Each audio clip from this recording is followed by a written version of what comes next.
नमस्कार, प्रणाम। एक बार फिर मैं रजनीश कुमार पांडे आप सभी का हार्दिक स्वागत करता हूं, वंदन करता हूं आपके अपने चैनल पर। आशा ही नहीं पूरा विश्वास है कि आप सभी लोग अच्छे होंगे, स्वस्थ होंगे, मस्त होंगे और पढ़ाई तो ज़बरदस्त कर ही रहे होंगे। प्यारे दोस्तों, जैसा कि आपने कल वाले सेशन में देखा था कि मैंने कुछ जो है रिटर्न फॉर्म में कुछ इम्पोर्टेंट क्वेश्चंस का कलेक्शन आप तक पहुंचाया था, तो आशा करूंगा आप सभी लोग जो है नोट्स ज़रूर बना रहे होंगे। आज भी मैं आप लोगों के लिए 10 इम्पोर्टेंट क्वेश्चंस के साथ साथ जो है कुछ स्टैटिक पोर्शन को कवर करते हुए कुछ एडिशनल चीज़ें भी लेकर आया हूं, तो वो भी आप लोग ज़रूर नोट करेंगे और कहीं ना कहीं आप लोग जो है उसे पसंद भी करेंगे। जो भी क्वेश्चंस मैं पूछूं आप सभी लोगों को उसका जो है उत्तर ज़रूर देना है। कमेंट ज़रूर कीजिए, कमेंट से मत बचिए आप लोग, ठीक है। तो चलिए शुरू करते हैं बिना किसी देरी के। पहला क्वेश्चन, जैसा कि आप लोग स्क्रीन पर देख रहे हैं, एक SII पोर्टल है जिसका मतलब होता है SII का स्टडी इन इंडिया, मतलब भारत में स्टडी, भारत में अध्ययन। तो इस पोर्टल ने कुछ जो है इस पोर्टल को जो है लॉन्च किया गया रिसेंटली, ठीक है, स्टडी इन इंडिया पोर्टल को। तो इस पोर्टल से संबंधित इन तीनों में से कौन सा पॉइंट सही है, इज आर करेक्ट कह रहा है। तो the portal is a dedicated website to provide information about higher education institute in India. ये पोर्टल भारत में हायर एजुकेशन इंस्टीट्यूट की जो है वेबसाइट और इसकी जो है इंफॉर्मेशन प्रोवाइड कराता है। बिल्कुल सही है ये। The portal will simplify international students academic journey in India. ये जो है इंटरनेशनल स्टूडेंट की जो है भारत में यदि वो पढ़ना चाहते हैं तो उसमें भी जो है ये हेल्प करता है, ये भी सही है। The portal is guided by national education policy. ये पोर्टल को नेशनल एजुकेशन पॉलिसी द्वारा गाइड किया जा रहा है, ये भी सही है। तो इसमें जो है तीनों उत्तर इसका जो है सही है, यानी कि तीनों स्टेटमेंट इसका सही है, ठीक। हाल ही में धर्मेंद्र प्रधान जो कि यूनियन मिनिस्टर है एक्सटर्नल अफेयर्स, ठीक है, हाल ही में धर्मेंद्र प्रधान जो कि यूनियन मिनिस्टर है एजुकेशन से और मिनिस्टर ऑफ एक्सटर्नल अफेयर्स जो कि डॉक्टर S जयशंकर है, उन्होंने दोनों ने जॉइंटली लॉन्च किया है स्टडी इन इंडिया पोर्टल को, ठीक है, न्यू दिल्ली में, जिसमें मैंने आपको बताया ये प्रोवाइड कराता है सारी इंफॉर्मेशन को, ठीक है। तो ये है क्या, ये 2018 में ये SII प्रोजेक्ट को जो है मिनिस्ट्री ऑफ एजुकेशन द्वारा ये जो है फ्लैगशिप प्रोजेक्ट है इसका, जिसका मेन मोटिव है इंटरनेशनल स्टूडेंट्स को भारत में पढ़ाना, भारत को प्रमोट करना, ठीक है, ताकि वो भारत में पढ़ें। एक वैश्विक परिदृश्य पे जो है भारत की पहचान को उजागर करना है, ठीक है। तो ये सारे इसके टारगेट हैं जो कि ये फुलफिल कर रहा है। तो SII जो है वो क्या है, स्टडी इन इंडिया एक पोर्टल है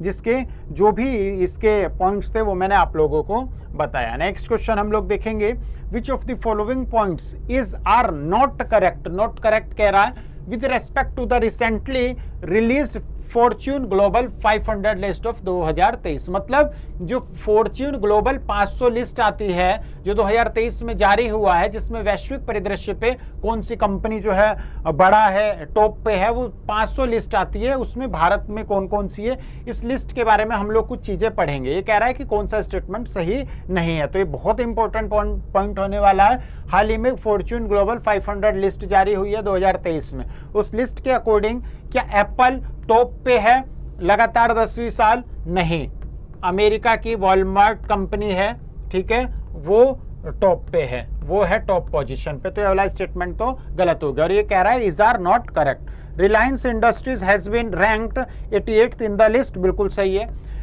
रिलायंस ने अपनी जो है रैंक को सुधारा है, पिछली बार जो है ये ज़्यादा थी, इस बार ये जो है 88 पोजीशन में, यानी कि टॉप 100 में भारत की जो है कंपनी कौन है, रिलायंस है, ठीक है। रिलायंस इंडिया लिमिटेड कौन से प्लेस पे है, 88। The list has featured 8 Indian companies in 2023। इस 500 लिस्ट में से 8 जो है वो भारतीय कंपनियां, ये भी सही है। तो इसका कौन सा आंसर हो गया, आंसर हो गया इसका ए, यानी कि फॉर्च्यून ग्लोबल लिस्ट जो 2023 में जारी हुई है उसमें वॉलमार्ट जो कि यूएसए की कंपनी है, उसने लगातार 10वीं बार 611.3 बिलियन अमेरिकी डॉलर के साथ जो है पहली पोजीशन पे है। दूसरी पोजीशन पे है सऊदी अरब की कंपनी सऊदी अरामाको यूएई की, और तीसरे नंबर पे है चाइना की स्टेट ग्रेड कंपनी, ठीक है। और इसमें जो है 142 इस 500 लिस्ट में से 142 सबसे ज़्यादा जो है चाइना की कंपनी है, 136 यूएसए की कंपनी है, 41 जापान की कंपनी और 30 जो है जर्मन की कंपनी है, जिसमें से 8 हमारे भारत भी है। इस टोटल 500 में से 8 जो हमारे भारत की भी है। 8 कंपनी हमारे भारत की है। रिलायंस ने जो है अपनी छवि को जो है सुधारा है। इस बार 88 रैंक है इसकी और पिछली बार इसकी 104 रैंक थी। इसके साथ साथ 107 नंबर पे हमारा LIC है, 158 नंबर पे हमारा ONGC है, भारत पेट्रोलियम कॉर्पोरेशन 233 नंबर पे है, स्टेट बैंक ऑफ इंडिया 235 पे है। ठीक है, ठीक है, तो ये याद रखना है हम लोगों को। फर्स्ट पे कौन सी है? फर्स्ट पे है RIL, Reliance India limited. Next है, which cloud infrastructure provider has been chosen by the Ministry of Education to modernize the national education technology platform digital infrastructure for knowledge sharing। देखें, एक दीक्षा एक प्लेटफॉर्म है जो कि मिनिस्ट्री ऑफ एजुकेशन के द्वारा launch किया गया है। नाम में ही देख सकते हो दीक्षा, यानी कि गुरु दीक्षा धारण करो। तो एक तरह से ये तो दीक्षा जो है किससे संबंधित है? कहीं ना कहीं ये एजुकेशन से संबंधित है। तो दीक्षा की फुल फॉर्म क्या है? Digital infrastructure for knowledge sharing. ठीक है, दीक्षा। तो ये दीक्षा ये क्लाउड इंफ्रास्ट्रक्चर प्रोवाइडर मतलब किस उससे है? तो ये ओरेकल क्लाउड इंफ्रास्ट्रक्चर से रिलेटेड है। जो ministry of education has chosen Oracle cloud to modernise Diksha platform recently. ठीक है, दीक्षा प्लेटफॉर्म के द्वारा 1.48 million schools and is accessible in 36 Indian language across India's 35 state and union territory। अगर मैं बात करूं तो 28 तो हमारे क्या हो गए? राज्य हो गए और 8 हमारे केंद्र शासित प्रदेश हो गए। तो लगभग ये कितने? 36 हो गए। तो 36 इंडियन लैंग्वेज को जो है इंडिया के 35 स्टेट और यूनियन टेरिटरी में जो है इसमें मिलाने की बात की गई है। Under the 7-year collaboration pact OCI will help the ministry use Diksha to provide educational resources. ये भी हम लोगों को याद रखना है। हाल ही में 17 साल के जो चेस ग्रैंड मास्टर है उन्होंने किसे हराया? उन्होंने जो है विश्वनाथ आनंद को हराकर जो है भारत के India highest rank player in FIDE ranking. तो वो है गुकेश डी। ठीक है, गुकेश डी जो कि 17 साल के हैं, जिन्होंने किसे एक तरह से इसके जो चैंपियन है विश्वनाथ आनंद उन्हें जो है सरपास्ड किया है। ठीक है, तो ये भी इम्पोर्टेंट है। Australian open badminton in the Australian open badminton 2023 who has won the man single title. इसमें से कौन जो है मैन सिंगल टाइटल? तो ये है वांग होंग यंग। ठीक है, वांग होंग यंग ने हाल ही में इन ऑस्ट्रेलियन ओपन बैडमिंटन 2023 में मैन सिंगल को जो है टाइटल को जो है जीता है। तो वांग होंग यंग है। तो यहाँ पे ये लिस्ट है, ये भी आप लोग देखिएगा। ठीक है, और ये कहाँ पर हुआ था? ये हुआ था सिडनी ऑस्ट्रेलिया में 1 से 6 अगस्त के बीच में, जिसमें वांग होंग यंग जो है इसमें जीते थे। नेक्स्ट है, in the 2023 world archery championship India has topped the medal tally. तो इंडिया ने जो है टॉप किया है वर्ल्ड आर्चरी चैंपियनशिप में। किसके साथ? 3 गोल्ड के साथ, सिल्वर 1 भी नहीं मिला और 1 ब्रॉन्ज के साथ। और किसे हराया? साउथ कोरिया को। तो वर्ल्ड आर्चरी चैंपियनशिप में भारत ने 3 गोल्ड है ना और 1 ब्रॉन्ज के साथ किसे हराया? साउथ कोरिया को।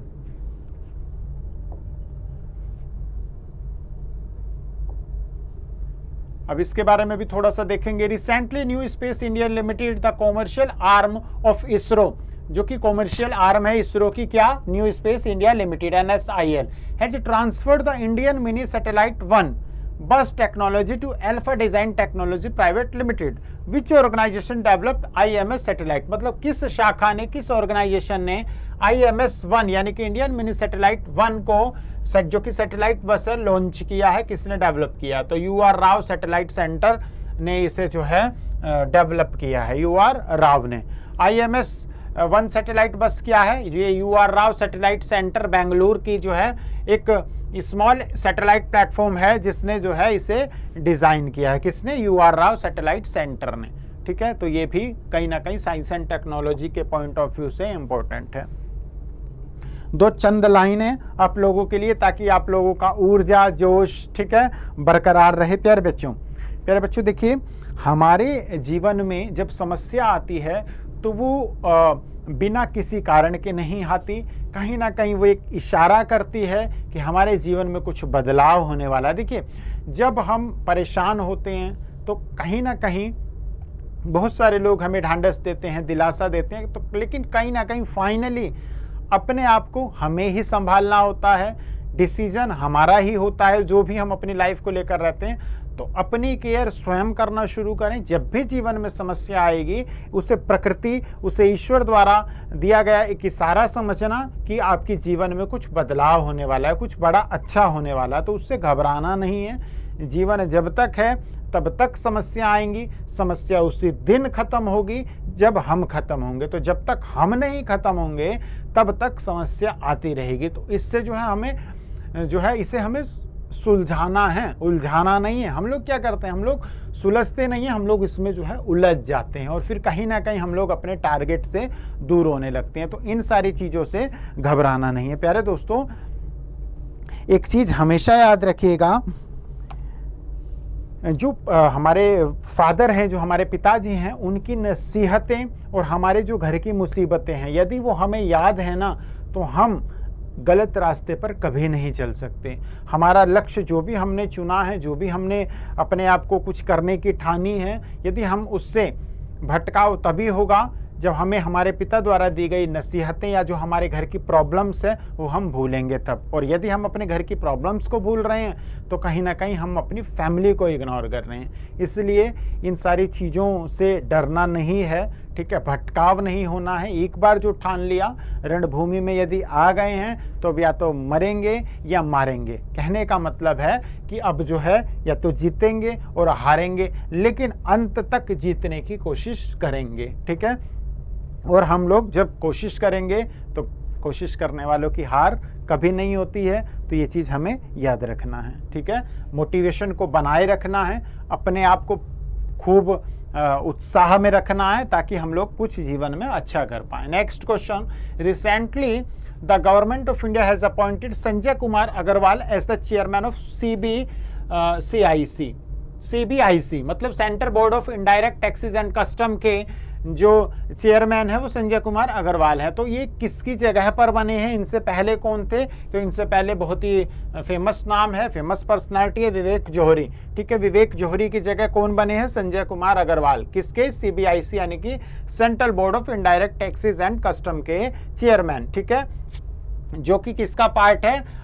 डिपार्टमेंट ऑफ रिवेन्यू का, मिनिस्ट्री ऑफ फाइनेंस के अंतर्गत आता है CBIC, ठीक है। सुरजीत भुजबल जो कि हाल ही में अपॉइंटेड हुए हैं मेंबर, किसके? कंप्लायंस मैनेजमेंट, जो कि CBIC board succeeding Sanjay Kumar Agrawal के नेतृत्व में आता है, ठीक है। तो इसका आंसर मैंने आप लोगों को बताया।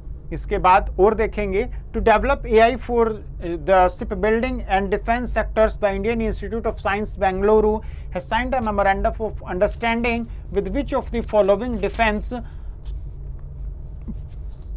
पब्लिक सेक्टर, मतलब जो AI डेवलप कर रही है shipbuilding and defence sectors को, वो IISc बेंगलुरु के साथ एक मेमोरेंडम हुआ है, साइन ऑफ मेमोरेंडम, एक समझौता ज्ञापन हुआ है। वो किसके साथ हुआ है? तो इस AI develop for the shipbuilding and defence sector जो है ये IISc बेंगलुरु के साथ समझौता हुआ है GSL गोवा शिपयार्ड लिमिटेड का, ठीक है। गोवा शिपयार्ड लिमिटेड के साथ IISc का बेंगलुरु का एक MOU हुआ है, जिसमें ये बात हुई है कि हम जो है AI को डेवलप करेंगे for the shipbuilding and defence sector के लिए, ठीक है। तो मतलब AI बेस्ड जो है वर्क होगा।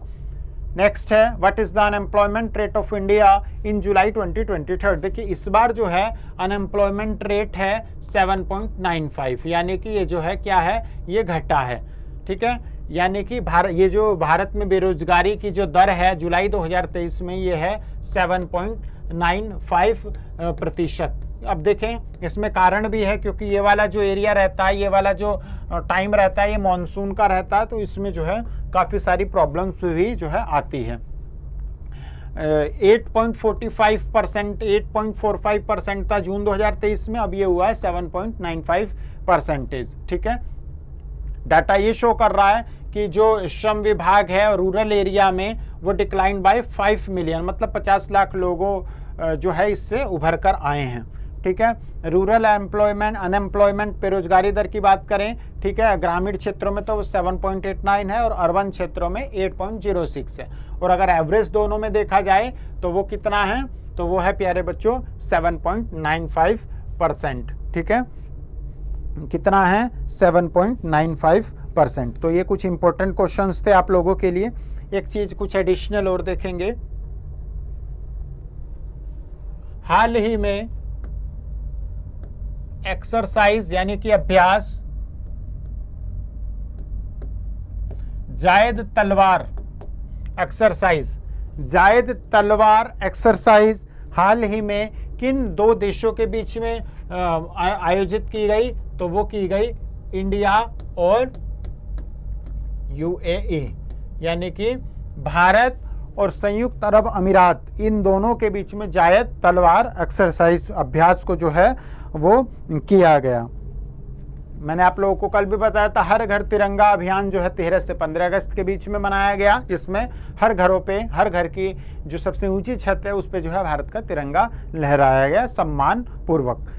इसके साथ मेरी माटी मेरा देश जो कार्यक्रम है वो शहीदों की याद में, शहीदों के सम्मान में मनाया गया। 10 अगस्त को हाल ही में 10 अगस्त को वर्ल्ड लायन डे यानी कि विश्व शेर दिवस मनाया गया। वर्ल्ड लायन डे कब मनाया गया? 10 अगस्त को। एक मोसी पोर्टल को भी हाल ही में लॉन्च किया गया है। मोसी पोर्टल को लॉन्च किया गया है। और ये पोर्टल क्या है? ये पोर्टल बच्चों के विकास वृद्धि के लिए जो है इस पोर्टल को लॉन्च किया गया है। चिल्ड्रन की जो ग्रोथ है उसको लिए ये जो है लॉन्च किया गया। इसके साथ साथ एक चीज़ और हम लोग देखेंगे, सॉरी, वर्ल्ड यूनिवर्सिटी गेम्स, विश्व यूनिवर्सिटी गेम्स 2023, इसकी शुरुआत कहाँ से हुई है? तो इसकी शुरुआत हुई है चाइना से। ठीक है, इसकी शुरुआत हुई है चाइना से। एक क्वेश्चंस आप सभी के लिए, हाल ही में 15 अगस्त को हमारा जो है वो स्वतंत्रता दिवस मनाया गया। 15 अगस्त को 1947 को हमें जो है ब्रिटिशरों से, मतलब एक तरह से अंग्रेजों से आज़ादी मिली थी और उसी में हम लोग 15 अगस्त को जो है सेलिब्रेट करते हैं। बहुत सारे बच्चों में कन्फ्यूज़न, इवन मैं देख रहा था फेसबुक के माध्यम से और भी सोशल मीडिया के प्लेटफॉर्म के माध्यम से, किसी बच्चे ने लिखा हुआ था 76वें स्वतंत्रता दिवस की शुभकामनाएं, किसी ने लिखा हुआ था 77वें स्वतंत्रता दिवस की शुभकामनाएं। इवन ट्विटर पे भी ये दोनों चीज़ें देखने को मिली, न्यूज़ चैनल के माध्यम से जो नीचे हेडलाइन चलती है वहाँ भी। तो आप लोग मुझे कमेंट करके बताएं 15 अगस्त, क्वेश्चन को ध्यान से सुनेंगे, 15 अगस्त 2023 को जो हमने 15 अगस्त जो हमने स्वतंत्रता दिवस मनाया, ये 76वां था, 76th था, या ये 77th? क्या बोलेंगे हम? इसके आगे क्या लगाएंगे, 76 या 77? कमेंट के माध्यम से हर बच्चे को बताना है और सर्च कीजिएगा कि ये 76 है या 77। जितने भी बच्चे यूट्यूब पे ये अभी फिलहाल हमारी क्लास को देख रहे हैं, सभी को ये कमेंट के माध्यम से अपने दोस्तों से पूछिए, अपनी फैमिली में पूछिए, उनका एक तरह से आकलन कीजिए कि वो क्या बताते हैं और मुझे कमेंट करके बताइए कल इसका फाइनली आंसर क्यों इसमें कन्फ्यूज़न है और फाइनली कौन सा है, वो कल की वीडियो में मैं आप लोगों को बताऊँगा। कमेंट जरूर कीजिएगा। जब तक आप कमेंट करेंगे तब तक मेरा भी मोटिवेशन बना रहेगा। देखिए, करें ना करें वो आपकी मर्जी है, लेकिन रिक्वेस्ट करता हूं कमेंट के माध्यम से जरूर आंसर को बताइएगा। चैनल को प्लीज़ शेयर कीजिए, थोड़ा सा सपोर्ट कीजिए। बीच में आप सभी लोगों ने काफ़ी सपोर्ट किया था, ठीक है, आपका सपोर्ट नहीं रुकना चाहिए, सपोर्ट कीजिए। ज़्यादा से ज़्यादा वीडियो को जो है शेयर कीजिए, लाइक कीजिए, कमेंट के माध्यम से अपनी बात मुझ तक पहुँचाएँ। और चैनल को सब्सक्राइब यदि नहीं किया हो तो ज़रूर करें और शेयर ज़्यादा से ज़्यादा करें। कल पुनः मुलाकात होगी इस प्रश्न के उत्तर के साथ। तब तक के लिए मेरा नमस्कार। जय हिंद, जय भारत।